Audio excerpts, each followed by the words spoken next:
Sipag palagi kahit imposible sa iba. Walang mangyayari kapag laging nakahiga. Hindi titigil sa pagkamit ng pangarap ko.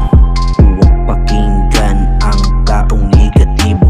Sa isip tanggalin ang negatibong emosyon. Hakbang parang digmaan, hindi ito comfort zone.